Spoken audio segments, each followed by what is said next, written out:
নমস্কার বন্ধুরা, আবার একবার বেরিয়ে পড়েছিলাম একবেলার একটা ছোট্ট আউটিংয়ে, ক্ষেত্রপালের মন্দির। হ্যাঁ, নাম হয়তো অনেকেই শুনে থাকবে। বর্ধমান থেকে 48 কিলোমিটার পথ, যা যেতে 50 মিনিট থেকে 1 ঘন্টার মতো সময় লাগে। আমরা চলে গিয়েছিলাম নবাবহাট হয়ে গলসির রাস্তা ধরে বুদবুদ পার হয়ে পৌঁছে যাব পানাগড়। সেখানেই আছে বাবা ক্ষেত্রপালের মন্দির।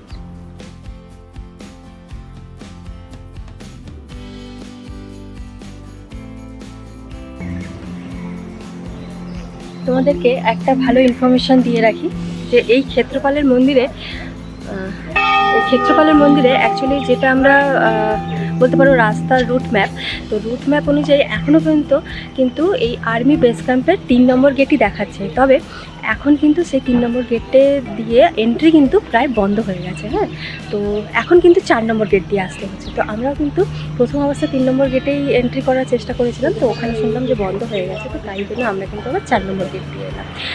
আর একটা বড় তথ্য তোমাদেরকে দিই, তো যখন এই ক্ষেত্রপালের মন্দিরে তোমরাও যদি ভিজিট করতে চাও, যদি আসো, আর আমাদের মতো যদি এরকম নিজস্ব গাড়ি বা প্রাইভেট কার নিয়ে আসো, তো সেক্ষেত্রে কিন্তু এন্ট্রি গেটে তোমাদের কিন্তু ড্রাইভিং লাইসেন্স জমা দিতে হবে এবং বৈধ একটি কার্ড তোমাদের সাথে আনতে হবে প্রত্যেকের, যেটা কিন্তু তোমাদেরকে ওখানে শো করতে হবে, এবং একটা দেবে এন্ট্রি পাস। সেই পাস নিয়েই কিন্তু ভেতরে আসতে হবে এবং মন্দিরে বাবাকে দর্শন করতে পারবে। তো এই ছিল আজকে একটা ছোট্ট ইনফরমেশন তোমাদের জন্য। দেখতে থাকো, আরও ভালো লাগবে।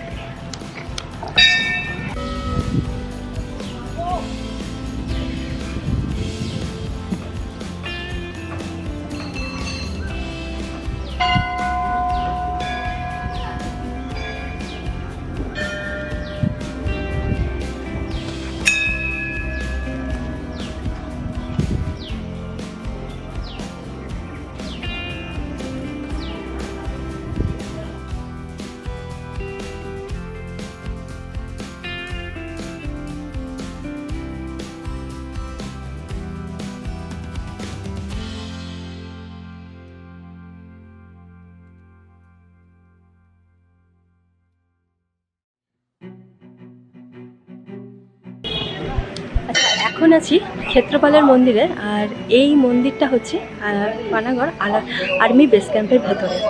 তো এখানে মূলত 22টি গ্রামকে সরিয়ে এই আর্মি বেস ক্যাম্প 1943 সালে যখন দ্বিতীয় বিশ্বযুদ্ধ হয় তখন তৈরি হয়েছিল। তবে এই ক্ষেত্রপালের যে মন্দির, এই যে এখন যেখানে দাঁড়িয়ে আছি, তো এইখানে এই গ্রামের মধ্যেই ছিল এই বাবার শিবলিঙ্গ। তো সেই শিবলিঙ্গ কিন্তু সরানো হয়নি, শিবলিঙ্গ কিন্তু আজও সেখানেই আছে এবং পরবর্তী ক্ষেত্রে এরকম মন্দির তৈরি করা হয়। এখানে প্রচুর ঘণ্টা বাঁধা আছে, কয়েক লক্ষ বলা যেতে পারে, এবং এখানে কিন্তু সবাই এসে নিজের মনস্কামনা পূরণ হওয়ার জন্য এরকম ঘণ্টা বেঁধে রাখেন।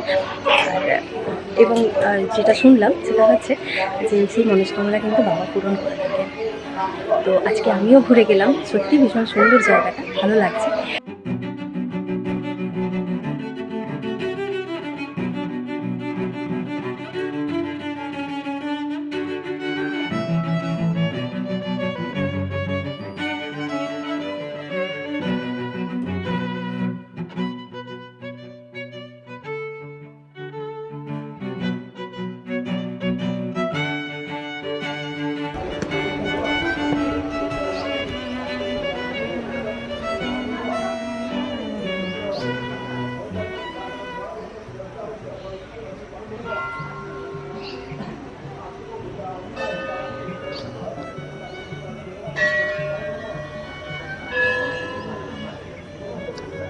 কত মাছ দেখো, একদম পায়ের কাছে সিঁড়ির মধ্যে উঠে এসছে, ছোট ছোট ছোট ছোট অনেক মাছ।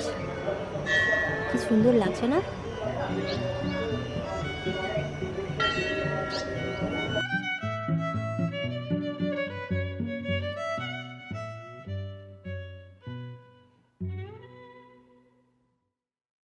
বাবার মন্দিরের পাশেই রয়েছে বজরংবলীর মন্দির ও মা দক্ষিণাকালীর মন্দির। সব মিলিয়ে খুবই সুন্দর এবং সুসজ্জিত মন্দিরগুলি, এবং সাথে গাছপালায় পরিবেষ্টিত মনোরম শোভা, যা আমাদের মনের ভিতর একটি আঁচড় কেটে যায়। তো বন্ধুরা, এই ছিল আজকের ছোট্ট আউটিং, এবং যেখানে ছিল মন্দির দর্শন আর একটু ঘুরে বেড়ানো, অল্প একটু খাওয়া দাওয়া মানে লাঞ্চ করা, তারপরে বাড়ি ফিরে আসা। আর লাঞ্চ করে নিয়েছিলাম, আর একটুখানি এগিয়ে গিয়ে খালসা এইখানে আমরা লাঞ্চ করেছিলাম। তো বন্ধুরা, ভিডিও ভালো লাগলে একটা লাইক করে দিও, আর নতুন বন্ধু যারা চ্যানেলটি দেখছো, ভিডিওগুলি ভালো লাগছে, তারা প্লিজ চ্যানেলটি সাবস্ক্রাইব করে নিও। দেখা হবে পরের পর্বে। সবাই ভালো থেকো, সুস্থ থেকো।